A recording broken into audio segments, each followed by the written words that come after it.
झारखंड मुक्ति मोर्चा के कार्यकारी अध्यक्ष और मुख्यमंत्री हेमंत सोरेन आज से मधुपुर में चुनावी अभियान की शुरुआत करेंगे। मधुपुर के 5 प्रखंडों में उनकी सभाओं का आयोजन किया गया है। वो पार्टी कार्यकर्ताओं और पदाधिकारियों के साथ बैठक कर चुनावी रणनीति को भी अंतिम रूप देंगे। हेमंत सोरेन 14 अप्रैल को रांची वापस लौट आएंगे। पहले दिन सीएम मार्गोमुंडा थाना मैदान में चुनावी सभा को संबोधित करेंगे। शनिवार को लखनगढ़िया मैदान में, 11 अप्रैल को घासको, हटिया और देवीपुर में उनकी सभा होगी। इसके बाद तिलैया मोड़ और मधुपुर में 13 अप्रैल को बागमारा, बलवा और 14 अप्रैल को कारो स्थित आसनसोल मैदान में जनसभा का आयोजन किया गया है।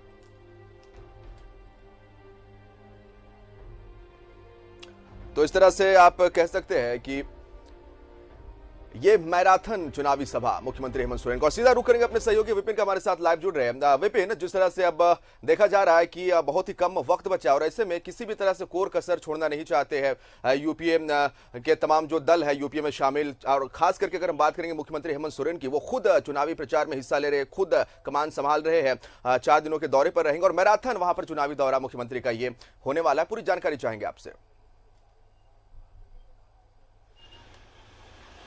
जी देखिए, बीते एक सप्ताह से लगातार हेमंत सोरेन, जो कि झारखंड में महागठबंधन के नेता हैं, राज्य के मुख्यमंत्री हैं और झारखंड मुक्ति मोर्चा के कार्यकारी अध्यक्ष के पद पर भी है, तो ऐसे में लगातार हेमंत सोरेन इस उपचुनाव जो 17 अप्रैल को होना है मधुपुर विधानसभा क्षेत्र के लिए, उसके लिए हेमंत सोरेन ने पूरी तरह से कमर कस ली है और खुद अपने से तमाम चीजों की मॉनिटरिंग कर रहे हैं। और आज से मधुपुर के इस उपचुनाव में मुख्यमंत्री की चुनावी सभाओं का भी आगाज होगा। आज मार्गोमुंडा जो प्रखंड है मधुपुर विधानसभा क्षेत्र के अंतर्गत, वहां पर मुख्यमंत्री को शाम 4 बजे चुनावी सभा को संबोधित करना है। इसके अलावा तमाम जो बड़े चेहरे झारखंड में जो पॉलिटिकल चेहरे हैं वो मधुपुर कैंप कर चुके हैं, चाहे सत्ता पक्ष की बात करें या विपक्ष की बात करें।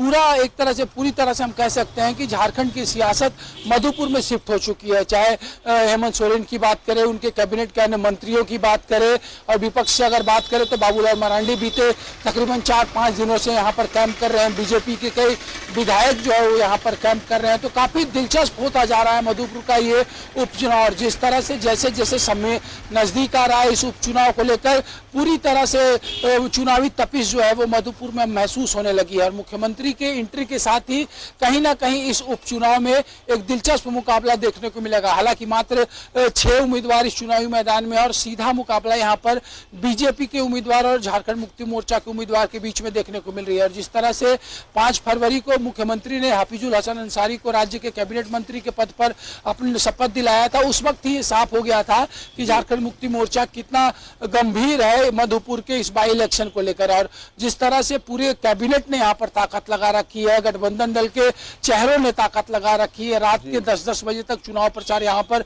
देखने को मिल रहे हैं, डोर टू डोर कैंपेन देखने को मिल रहा है। कई विधायक सत्ता पक्ष और विपक्ष के यहाँ पर मौजूद हो चुके हैं। तो पूरी तरह से एक जो उपचुनाव के दौरान का जो रंग होता है उस रंग पे देवघर जिला जो है वो रंग चुका है। 17 अप्रैल का सबको इंतजार है, लेकिन उससे पहले जो चुनाव प्रचार के अंतिम 7 दिन बचे हैं उसमें पूरी ताकत जो है यूपीए और एनडीए की कुंभे ने झोंक दी है। जी विपिन, जिस तरह से जेएमएम ने अपना प्रत्याशी दिया है, लेकिन कांग्रेस की बात करेंगे, आरजेडी की बात करेंगे, तेजस्वी यादव की सभा होने वाली है और इकलौते जो मंत्री है सत्यानंद भोक्ता, वो भी लगातार वहां पर पहुंच रहे हैं। इधर हम बात करेंगे वित्त मंत्री रामेश्वर उरांव की, वो भी वहां पर कैंप किए हुए हैं। तो एक जो मैसेज है बीजेपी को देने की कि यूपीए गठबंधन पूरी तरह से एकजुट होकर चुनावी मैदान में है।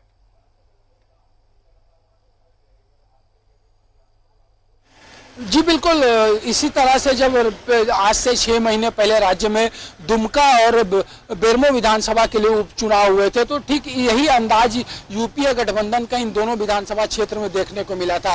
एकजुटता के साथ सभी जो बड़े चेहरे हैं उनको एक टास्क दिया गया था कि किसको कहां पर किस क्षेत्र में कैंप करना है। और उस वक्त क्योंकि 2 विधानसभा क्षेत्र के लिए उपचुनाव हो रहे थे और इस बार सिर्फ मधुपुर का उपचुनाव है, तो ऐसे में पूरी ताकत और शिद्दत के साथ जो है यूपीए गठबंधन यहाँ फोकस कर रहा है। मुख्यमंत्री आज खुद आने वाले हैं और जो जानकारी मिल रही है कि मधुपुर में खुद मुख्यमंत्री 14 तारीख तक कैंप करेंगे। तमाम समीकरण जो है उसको कैसे साधा जाए उसको लेकर मुख्यमंत्री रणनीति तय करेंगे। इसके अलावा बिहार में जो बिहार विधानसभा में नेता प्रतिपक्ष है तेजस्वी यादव, उनकी 2 चुनावी सभाएं भी इस उपचुनाव में प्रस्तावित है। कांग्रेस की तरफ से बात करें तो झारखंड कांग्रेस के अध्यक्ष और राज्य के जो वित्त मंत्री हैं डॉक्टर रामेश्वर उरांव, उनका उनका कैंप लगातार जारी है। बीते 3 दिनों से बादल पत्रलेख जो कृषि मंत्री हैं, जिनका निर्वाचन क्षेत्र जो जरमुंडी है वो मधुपुर के से सटा हुआ इलाका है, उनका भी लगातार कार्यक्रम हो रहा था। कल जरूर वो समीक्षा बैठक करने के लिए रांची वापस लौटे थे और फिर से उनकी वापसी की बात कही जा रही है। स्वास्थ्य मंत्री बन्ना गुप्ता का कार्यक्रम यहाँ पर तय होना है। आलमगीर आलम हालांकि थोड़े अस्वस्थ है, लेकिन उसके बावजूद उनको भी बहुत जल्द यहाँ आना है। मिथिलेश ठाकुर का कार्यक्रम 10 तारीख से यहाँ पर प्रस्तावित है। जोबा मांझी लगातार कैंप कर रही है।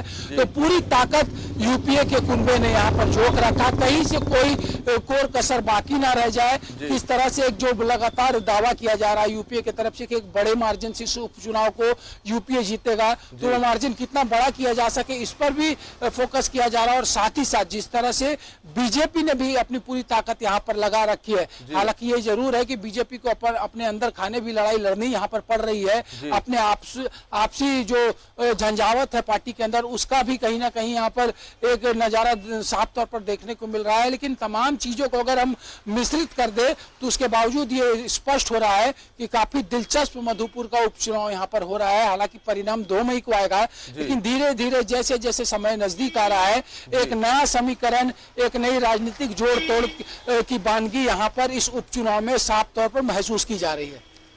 चलिए, फिलहाल आपका बहुत बहुत शुक्रिया विपिन तमाम जानकारी देने के लिए। तो देखिए किस तरह से जो नेता है वो काफी कॉन्फिडेंट नजर आ रहे हैं। चाहे हम बात करेंगे कांग्रेस के जो वरिष्ठ नेता है, इधर मुख्यमंत्री हेमंत सोरेन का खुद चुनावी कैंपेन अब मधुपुर में शुरू हो रहा है।